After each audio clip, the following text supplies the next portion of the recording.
I made $120,000 as a 21-year-old. Now, that isn't a flex. I'm just like anyone in this world. It all started when I was 17 years old, and I was curious to know why are all these young guys buying Lambos and all these nice sports cars at such a young age. At that point, the journey started. These guys were making money off the internet. The idea of making money from your own apartment, well, nothing really beats it. I decided to start a sports page revolving around baseball, specifically high school baseball.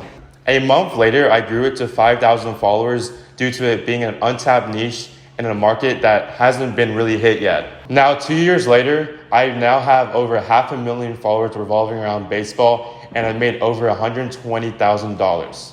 I don't keep saying this to brag or boast, because a lot of people are making a lot more money than me doing this in any other way. My goal is to reiterate that it is possible to make money at such a young age. So let's get to it. The golden question of the hour. Did making $100,000 change my life? Yes and no.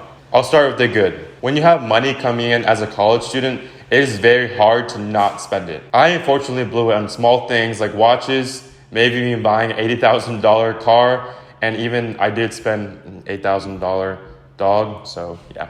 You can tell your friends and family that you make money and have a business. You can get any food you want, and as long as you don't get steaks every single night. People tend to forget where did all the $120,000 go. Well, I spend it on expensive courses on growing my business and try to scale my business. And to also help my own reputation to get nicer clothes and a watch.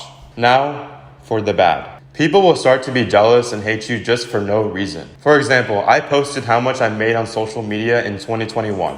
Well, let's say the comment section was not very supportive in those comments. Leveling up of money and getting to different scales is very hard, especially to your mind and physically and everything. It can be very emotionally draining. When you make your first $10,000, the first thought that comes to mind is, how do I make more? So word of advice, please don't get swallowed into all that junk. But keep in mind, it can happen over time if you keep your mind to it. In summary, I would say I have changed, and I would say I do think about money all the time.